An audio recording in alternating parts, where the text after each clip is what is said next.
Alhamdulillah alladzi anzala sakinata fi qulubil mu'minin liyazdadu imanan ma imanihim.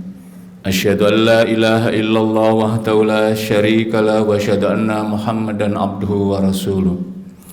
Allahumma salli wa sallim wa barik ala Muhammad wa ala alihi wa ashabihi wa man tabaluda amma ba'd. Faya ibadallah usikum wa iyaya bitaqwallah wa'lamu anna Allah ta'ala yaqul a'udzu billahi minasy syaithanir rajim.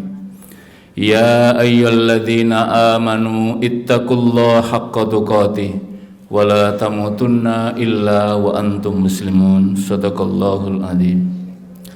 Ma'asyiral muslimin, jamaah salat Jumat yang dirahmati Allah Subhanahu wa taala.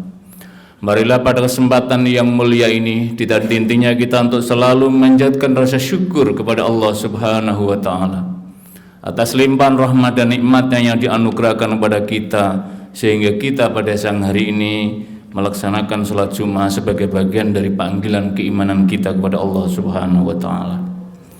Salawat dan salam tidak henti-hentinya kita mohonkan kepada Allah, kedilimpahkan pada suri tauladan umat manusia Rasulullah Muhammad sallallahu alaihi wasallam yang telah membimbing dan mengarahkan umatnya minad dhulumati ilan nur dinul Islam dinul haq. Ma'asyiral muslimin, jamaah salat Jumat yang dirahmati Allah Subhanahu wa taala. Salah satu dari garansi orang yang bertakwa, orang yang beriman, di dalam Al-Qur'an disebutkan innalil muttaqina mafaza. Sesungguhnya orang-orang yang beriman, orang-orang yang bertakwa, dia senantiasa mendapatkan keberuntungan atau keberkahan. Orang kemudian bertanya, bagaimana sih cara meraih agar hidup kita ini menjadi berkah? Apa sih makna berkah itu? Di kalangan para ulama menyebut al-barakah ay ziyadatul khair. Berkah itu artinya adalah bertambahnya nilai kebaikan-kebaikan. Ketika Allah menganugerahkan kita kesehatan, dengan kesehatan itu beraneka macam kebaikan dari kesehatan badan kita, maka berarti berkah kesehatan kita. Ada yang menyebutkan al-barakah ay al-khair al-wafir, yaitu berlimpahnya kebaikan-kebaikan. Allah anugerahkan mata, apakah dengan mata kita itu semakin melimpahkan kebaikan-kebaikan atau justru mendatangkan petaka dalam kehidupan kita? Hidup yang dilimpahi keberkahan maka harus disyukuri, sebab tidak semua orang mendapatkan limpahan kehidupan ini kemudian berkah dalam hidupnya. Ada orang yang mohon maaf dianugerahi gaji yang mungkin dalam ukuran orang yang gajinya besar, kecil, tetapi ternyata nominal itu kelihatannya kecil, tapi ziyadatul khair, berkah dalam kehidupan rumah tangganya, beristri, beranak, dan seterusnya. Ada orang yang dilimpahi gaji yang luar biasa, bahkan mungkin untuk menghitungnya sangat besar, tapi justru rumah tangganya menjadi petaka dari gaji yang besar itu. Berarti bukan ziyadatul khair atau bukan al-khairu al-wafir dalam konteks untuk ini. Karena itulah para sahabat ketika bertemu pada Nabi seringkali meminta doa, ya Rasulullah, doakan kami agar aku dalam keberkahannya. Itu maknanya adalah dalam konteks untuk itu. Dan karena itulah apa sesungguhnya konteks berkah di dalam Al-Quran. Yang pertama, syarat orang mendapatkan keberkahan adalah at-taqwa, ketakwaan. Yang para khotib sering menyebut takwa berarti menjalankan seluruh perintah dan menjauhi larangannya. Artinya kita tidak boleh menerjang pantangan dari oleh Allah, dan kita juga tidak boleh meninggalkan apa yang menjadi perintahkan oleh Allah. Tetapi Imam Al-Qushairi dalam Risalah Al-Qushairinya belum menjelaskan takwa itu dalam penjelasan yang panjang, tetapi setidak-tidaknya adalah terdapat di dalam kata itu sendiri takwa tak. Artinya adalah tawadhu, orang-orang yang dilimpahi keberkahan maka jiwa dan perilakunya senantiasa menampilkan ketawaduan. Posisi itu hanya atribut duniawi, tapi sesungguhnya adalah bagaimana nilai yang ada pada dirinya itu ada ketawaduan dalam diri kita. Seringkali kadang-kadang identitas diri kita, kemudian ketawaduan kita hilang, bahwa sesungguhnya kita di mata Allah adalah sama. Dan kemudian ketika qafnya itu adalah qanaah. Seringkali Allah limpahkan dalam kehidupan kita ini aneka macam rezeki dari Allah, tetapi seringkali kita tidak pernah merasa qanaah, tidak pernah merasa cukup. Makanya kata Nabi, andai kata gunung Uhud itu berisi emas dan diberikan kepada orang yang rakus, yang tidak pernah qanaah dalam dirinya, maka niscaya dia akan meminta maaf.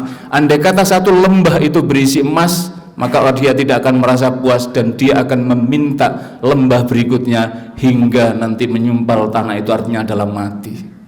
Karena itulah Al-Quran dalam konteks teologi at-takatsur melarang keras alhaakumut takatsur hatta zurtumul maqabir. Sedangkan wawunya adalah warok, maknanya orang yang bertakwa itu adalah orang yang berusaha semaksimal mungkin menghindarkan diri agar tidak jatuh dalam perbuatan yang diharamkan oleh Allah Subhanahu wa taala. Memang tidak mudah, tetapi Allah meminta kita untuk berusaha keras. Dan orang yang bertakwa itu adalah orang yang memiliki yaitu senantiasa memiliki al-yakin, keyakinan kepada Allah Subhanahu wa taala. Makanya ketika kita diuji pandemi yang luar biasa, maka wala tayasu mir rohillah, jangan pernah berputus asa dari rahmat Allah. Ada keyakinan, ada optimisme. Makanya kemudian tagline kita adalah optimis menghadapi pandemi dan pasti akan berlalu, untuk menunjukkan keimanan dan ketakwaan kita kepada Allah Subhanahu wa taala. Dan yang kedua adalah orang-orang yang mendapatkan berkah itu adalah as-sholah, yang senantiasa menegakkan sholat. Di antara rangkaian ritual ibadah yang menjadi kewajiban orang yang beriman, yang tidak boleh digantikan dan ditinggalkan adalah sholat. Kalau orang yang berpuasa ketika ia dalam keadaan sehat, faman kana minkum maridun aw safar, maka dia boleh meninggalkan puasanya nanti setelah ba'da Ramadan digantikannya. Tetapi sholat orang yang tidak bisa tegak maka dalam keadaan duduk, yang tidak bisa duduk dalam keadaan berbaring, yang tidak bisa berbaring dalam dengan isyarat, yang kalau isyarat tidak bisa berarti dia mati, maka yang hidup punya kewajiban fardu kifayah mensolatkan, begitu urgen dan pentingnya. Bahkan An-Najati, salah seorang psikolog muslim, menjelaskan di antara terapi psikologis psikis menghadapi gundah gulana itu adalah tentang sholat. Sholat ini mampu menjadi penangkis dalam konteks itu, karena itulah kemudian menjadi tumaknina, jiwanya dia menjadi tenang. Makanya surat Al-Ma'arij menjelaskan innal insana khuliqa halu'a, manusia itu memang serba mengeluh. Idza massahu khairu manu'ah, kalau Allah limpahkan aneka macam rezeki kemudian orang memanggil untuk berderma, wah ini untuk itu dan seterusnya. Wa idza massahu syarru jazua, kalau dikasih ujian musibah berat aneka macam kesusahan, maka dia mengeluhnya kemana-mana, tidak tertahankan. Tapi kata Allah, Allah memberikan pengecualian, illal musallin, kecuali orang-orang yang sholat. Sholat seperti apa? Alladzina hum fi sholatihim daimun, orang yang sholatnya langgeng, orang yang sholatnya istiqomah. Karena itulah ketika sahabat Sufyan As-Tsauri bertanya kepada Rasulullah SAW, ya Rasulullah, kulli fil islami la as'alu ahadan syai'an. Ya Rasulullah, katakan kepadaku sesuatu yang aku tidak akan bertanya kepada siapapun setelah engkau ya Rasulullah. Kemudian Rasul mengatakan, kul amantu billah, katakan aku beriman kepada Allah, fastaqim, maka kemudian beristiqomalah. Keistiqomahan dalam sholat inilah yang menjadi penting. Dan sholat itu juga bisa menjadi berfungsi penangkal dari kemungkaran. Innas sholata tanha anil faksya'i wal munkar. Ketika orang yang rajin sholat tapi kemudian kemungkaran masih merajalela dilakukannya, maka sesungguhnya adalah sholatnya adalah sia-sia. Sholatnya adalah tidak berfungsi. Karena itulah kemudian kita menyerukan mengapa sholat ini tidak boleh ditinggalkan, karena sholat itu menjadi pembeda antara orang yang beriman dengan orang yang kafir. Ini adalah bagian untuk identitas penjaga supaya kekuatan batin kita menjadi kuat.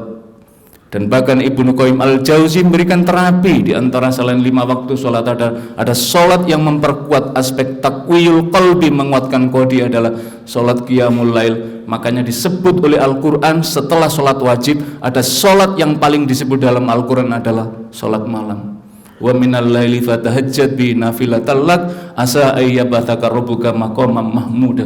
Bahkan sholat malam ini dijajarkan sebagai keyword di surga nanti, yaitu Allah tempatkan di tempat yang maqaman mahmuda. Mudah-mudahan kita termasuk dalam konteks untuk itu.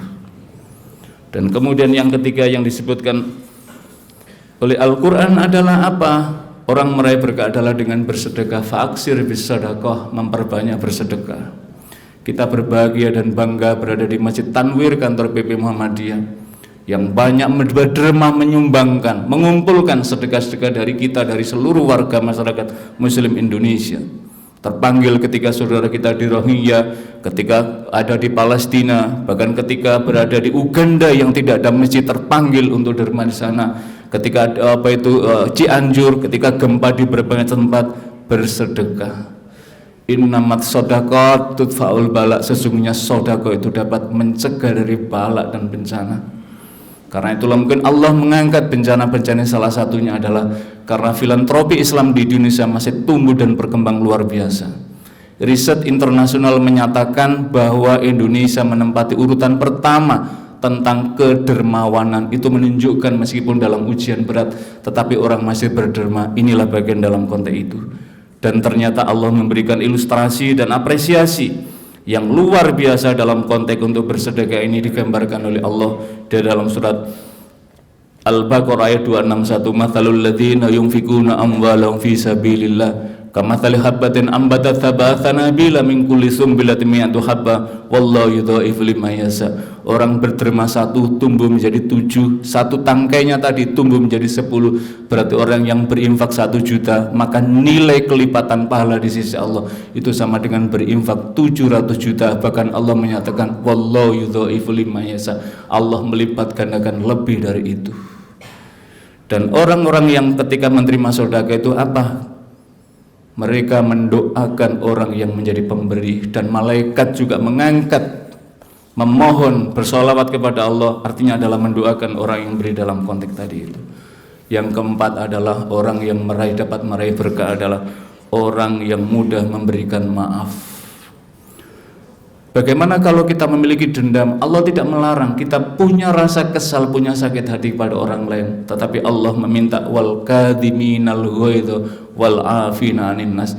Jangankan kita, Rasulullah SAW aja pernah punya niatan dendam kepada musuhnya. Pada siapa? Orang yang telah membunuh pamanda beliau, sahabat Hamzah, yang kalau kita sedang umroh maka kita melihat di dekat Bukit Uhud sana, di sana ada makam dari sahabat Hamzah yang luar biasa musuhnya dendamnya. Maka kemudian Nabi sempat menengadah, berikan aku kesempatan ya Allah, akan aku balas apa itu pamanda ini. Tapi turunlah ayat di dalam surat Al-Imran, wal kadhiminal ghaidha wal afina 'anin nas. Ya Muhammad, engkau boleh marah tetapi tahanlah marahmu. Ahli tafsir menjelaskan wal kadhiminal ghaidha, ibaratnya marah itu adalah air satu timba, maka kemudian kita tumpahkan, kita isi air lagi, maka air itu tidak meluber dari timba tadi. Maknanya amarah kita tidak boleh terluapkan kepada orang lain, cukup sampai diri kita. Kemudian wal afina 'anin nas, dan memberikan maaf pada orang lain. Wallahu yuhibbul muhsinin, ciri daripada orang ihsan itu adalah mudah memberikan maaf. Luar biasa bangsa kita juga membanggakan dalam quote ini, dan itu menjadi bagian dari ciri-ciri orang yang beriman. Dan dalam psikologi modern menyebutkan ketika orang itu pendendam, maka berarti dia telah menggerus energi positifnya, saraf-saraf positifnya akan tergerus. Dan sebaliknya ketika orang yang memberi maaf, maka berarti dia akan menumbuhkan energi positif itu. Tentu kita memaafkan ketika orang bersalah, tetapi ketika dia bersalah kepada negara, misalkan korupsi atau membunuh, maka tidak bisa cukup dengan itu, maka hukum ditegakkan. Setelah itu kemudian kemanusiaan saling memaafkan, hukum berjalan, kemanusiaan berjalan. Begitulah indahnya tuntunan dalam Islam. Mudah-mudahan Allah Subhanahu wa taala melimpahkan keberkahan dalam hidup kita, ziyadatul khair untuk kita, istri kita, anak-anak kita, dan saudara-saudara kita. Barakallahu li wa lakum wa nafani wa iyyakum bima fi minal ayat wa dzikril hakim wa taqabbala minni wa minkum tilawatahu innahu wal ghafurur rahim. Alhamdulillah hamdan katsiran kama asyhadu an la ilaha illallah wahdahu la syarikalah wa asyhadu anna Muhammadan abduhu wa rasuluh. Allahumma salli wa sallim wa barik ala Muhammad wa ala alihi wa ashabihi wa man tabi'ahu amma ba'd. Ma'asyiral muslimin, jamaah salat Jumat yang dirahmati Allah Subhanahu wa taala. Marilah pada momen yang mulia ini dan di bulan Syahrul Hurum, di bulan yang dimuliakan Allah ini, kita menengadah berdoa kepada Allah Subhanahu wa taala. A'udzubillahi minasyaitonirrajim. Bismillahirrahmanirrahim. Innallaha wa malaikatahu yusholluna 'alan nabi ya ayyuhalladzina amanu shallu 'alaihi wa sallimu taslima. Allahumma ighfir lil muslimina wal muslimat wal mu'minina wal mu'minat al ahya'i minhum wal amwat innaka sami'un qaribun mujibud da'wat wa ya qadiyal hajat. Rabbana la tu'akhidna in nasina aw akhtana Rabbana wa la tahmil alaina isran kama hamalta 'alal ladzina min qablina Rabbana wa la tuhammilna ma la taqata lana bih wa'fu 'anna waghfir lana warhamna anta maulana fansurna 'alal qaumil kafirin Rabbana dhalamna anfusana wa illam taghfir lana wa tarhamna lanakunanna minal khasirin Rabbana la tuzigh qulubana ba'da idh hadaytana wa hab lana min ladunka rahmah innaka antal wahhab Rabbana hab lana min azwajina wa dhurriyyatina qurrata a'yun waj'alna lil muttaqina imama Rabbi ij'alni muqimas shalah wa min dhurriyyati Rabbana taqabbal du'a Rabbana atina fid dunya hasanah wa fil akhirati hasanah wa qina adzabannar ibadallah Innallaha ya'muru bil adli wal ihsan wa ita'i dzil qurba wa yanhal fahsya'i wal munkari wal baghi ya'idzukum la'allakum tadhakkarun wa la dzikrullahi akbar wa aqimus shalah